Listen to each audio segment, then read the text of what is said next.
நேயர்களுக்கு வணக்கம். பாஜகவுல எனக்கு மரியாதை இல்ல, அங்கீகாரமும் இல்ல. நான் ஒரு கட்சி நடத்திட்டு இருந்தேன். ஆனா அந்த கட்சிய உடைச்சி நான் என்ன பண்ணேன், உங்ககிட்ட வந்து சேர்ந்தேன். ஆனா எனக்கு உரிய அங்கீகாரத்தை கொடுத்தீங்களா அப்படின்னா கொடுக்கவே இல்லை. இதுக்கப்புறம் நான் பாஜக இருக்கணுமா? வேண்டாம். இதுக்கப்புறம் உங்களுக்கு எனக்கும் எந்த சம்பந்தம் இல்ல அப்படின்னு சொல்லிட்டு ஒருத்தர் என்ன பண்ணிருக்காரு, பாஜகவுல இருந்து கிளம்பி இருக்கிறாரு. யார் அவரு, எந்த கட்சி அப்படின்றத டமால் டுமில் பாலிடிக்ஸ்ல பார்க்கலாம் வாங்க.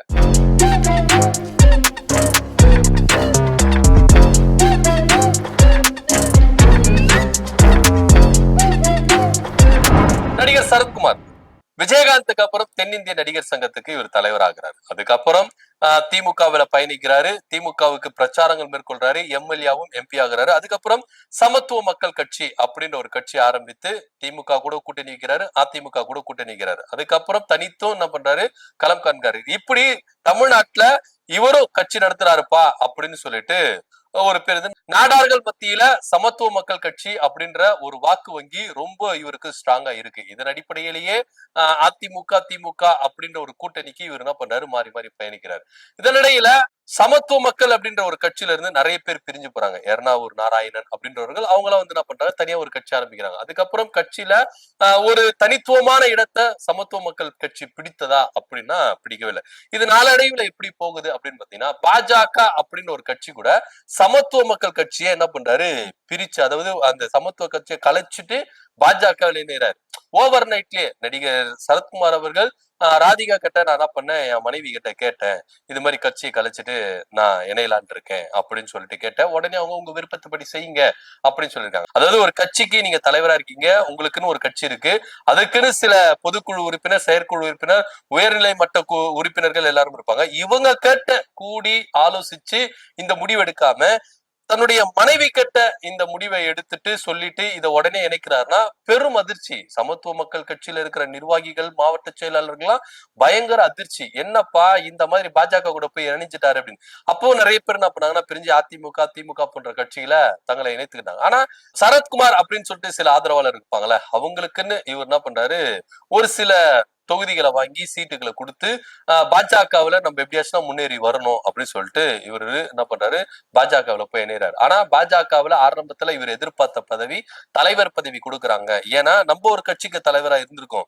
தமிழ்நாட்டுல நம்மளும் தவிர்க்க முடியாத ஒரு சக்தி கட்சியா இருந்திருக்கோம். அப்படின்னும் பொழுது நம்ம கட்சியை கழிச்சிட்டு பாஜக போனா நம்மளுக்கு மாநில அந்தஸ்து ஒண்ணு கொடுப்பாங்க, அதாவது தலைவர் பதவி அப்படின்னு கொடுப்பாங்க. ஏன்னா அந்த பீரியட்ல வந்து பாத்தீங்கன்னா மாநில தலைவரை யார் சூஸ் பண்ணணும் அப்படின்னு அண்ணாமலையுடைய பதவி பறிக்கப்பட வேண்டிய ஒரு விஷயத்துல பாஜக தள்ளப்பட்டது.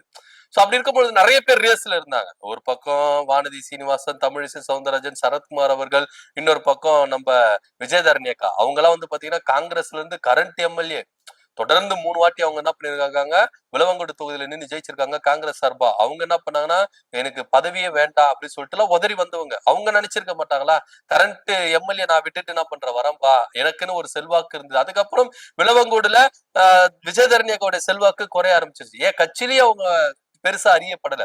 இப்ப விஜயதரணி அக்காலாம் எங்க இருக்கிறாங்க, காங்கிரஸ்ல இருக்கும் பொழுது அவங்க என்ன பண்ணிருந்தாங்க, அறியப்பட்டதாக தெரிந்திருந்தாங்க. ஆனா இன்னைக்கு தெரியவே இல்லை, அவங்களுக்கான அங்கீகாரம் மறுக்கப்பட்டுச்சு, மரியாதை இல்ல. சோ பாஜகவுல எல்லாரும் வந்தவங்களுக்கு இப்படியே இருந்தது. சரத்குமாரும் இதுக்கு விதிவிலக்கு அல்ல அப்படின்றதுலாம் நிதர்சனமான உண்மை. அவர் என்ன பார்த்தாரு, நம்மளுக்கு தலைவர் பதவி கொடுப்பாங்க அப்படின்னு பார்த்தாங்க. ஆனா நாடாளுமன்ற தேர்தல ராதிகாவுக்கு ஒரு தொகுதி கொடுத்தாங்க. அந்த தொகுதியில ஜெயிச்சிருவாங்க, ராதிகா எம்பி ஆகி நாடாளுமன்றத்துக்கு போவாருங்க அப்படின்னு நினைச்சுதான் சரத்குமார் அவர்கள் பயணிச்சார். ஆனா அங்கேயும் அவங்களுக்கு ஒரு பெரிய மேமாற்றம். அதுக்கப்புறம் இவருக்கு பதவி கொடுப்பாங்க, எதனா ஒரு உகந்த பதவி கொடுப்பாங்க, உரிய பதவி கொடுப்பாங்க, அங்கீகாரம் கொடுப்பாங்க அப்படின்னு தான் ராதிகா சரத்குமாரும் நடிகர் சரத்குமாரும் ரொம்ப பயணிச்சுதாங்க. ஆனா பாஜகவுல கொஞ்சம் கொஞ்சமா இவருக்கான அங்கீகாரம் கிடைக்காம போயிருச்சு, மரியாதை கொடுக்கல. பல கூட்டங்களை, பல கட்சி நிகழ்ச்சிகளை தவிர்த்துட்டு வந்தாரு. இன்னும் சொல்ல போனா கடந்த முறை மோடி அவர்கள் மதுரைக்கு வந்தார்ல, அந்த இடத்துல கூட இவரு மோடியை வரவேற்கிறதுக்கு இல்லவே இல்லை அப்படின்றதுதான் நிதர்சனமான ஒண்ணு. அவருக்குன்னு ஒரு செயற்குழு உறுப்பினர், தேசிய செயற்குழு உறுப்பினர் ஒரு பதவி கொடுத்து டம்மி பண்ணி வச்சாங்களே கண்டி, அடையாளமாக்கப்படல, அங்கீகரிக்கப்படல அப்படின்றதுதான் சரத்குமாருடைய தரப்புல இருந்து வருகிற ஒரு அதிருப்தி. இப்படியா இருக்கும் பொழுது என்ன பண்ணலாம் ஏது பண்ணலாம் அப்படின்னு சொல்லிட்டு யோசிச்சிட்டோம்னா திரும்பவும் தாய் கழகத்துக்கே போயிடலாம்பா.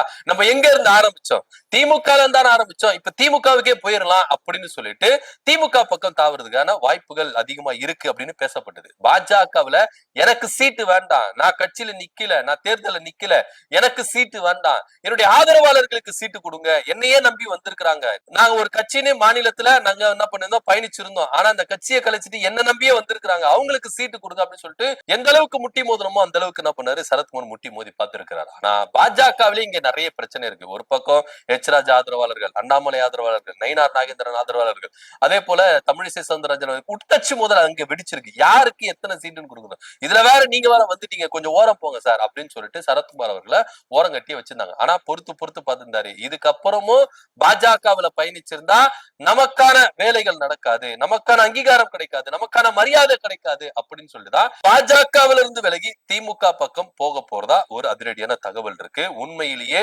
பாஜகவுல நமக்கான ஒரு அங்கீகாரம் கிடைக்கும், நமக்கான ஒரு இடம் கிடைக்கும் அப்படின்னு நம்பி போனவங்களுக்கு எல்லாம் ஏமாற்றம் தான் கிடைத்திருக்குது கண்டி. உண்மையிலேயே அங்க வளர்ந்து வந்தவங்க எல்லாம் இல்லவே இல்லை அப்படின்றதுதான் நிதர்சனமான உண்மை.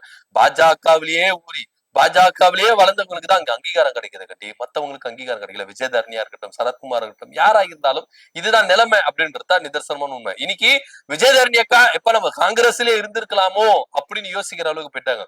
சரத்குமார் நம்ம கட்சியை அப்படியே என்ன பண்ணிருக்கலாம், நடத்தி இருந்திருக்கலாமோ அப்படின்ற ரேஞ்சுக்கு போயிட்டாரு. ஏன்னா பாஜகவுல இருந்து இணைச்சனால என்ன பலன், என்ன அங்கீகாரம் கிடைச்சிருக்கு, ஒண்ணும் கிடைக்கல. இன்னைக்கு சட்டமன்ற தேர்தலா குறைஞ்சது ஒரு 5 சீட்டு நான் கொடுங்க, என்னுடைய ஆதரவாளர்களுக்கு நான் கொடுக்குறேன், நான் நிக்க மாட்டேன், என்னுடைய ஆதரவாளர்களுக்கு தான் கேட்கிறேன், என்னையே நம்பி வந்திருக்கிறாங்க, அவங்களுக்கு கொடுக்கணும்ல அப்படின்ற ஒரு எதிர்பார்ப்பு தான் நடிகர் சரத்குமார் அவர்களுக்கு இருந்தது. ஆனா அங்க அவருக்கான கூக்குரல் அங்க கேட்கப்படவில்லை. இதனால பல நிகழ்ச்சிகளை அவர் என்ன பண்ணார், அவாய்ட் பண்ணிட்டு வந்தார்.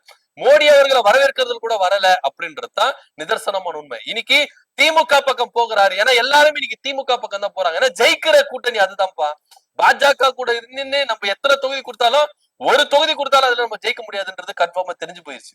அதனால திமுக பக்கம் போகலாம், திமுக பக்கம் போய் குறைஞ்சது ஒரு 3 சீட்டு வாங்கி நிக்கலாம்ல அப்படின்ற ரேஞ்சுக்கு நடிகர் சரத்குமார் அவர்கள் வந்துட்டாரு. விரைவில் திமுக தலைவர் மு.க. ஸ்டாலின் அவர்களை சந்தித்து தன்னை திமுகவில் இணைத்துக் கொள்ள போகிறார் அப்படின்ற ஒரு செய்தி தான் ரொம்ப பரபரப்பு இருக்கு தமிழ்நாட்டு அரசியல. இது பாஜகவுக்கு ஒரு பெரும் பின்னடைவு அப்படின்றதா பாக்கணும். ஏன்னா பாஜக அப்படின்ற ஒரு மாய பிம்பத்துல எல்லாரும் போய் விழுந்துடுறாங்க, அங்க சரியான அங்கீகாரம் கிடைக்கல அப்படின்றதுதான் இங்க ஒரு பேசும் பொருளா இருக்கு.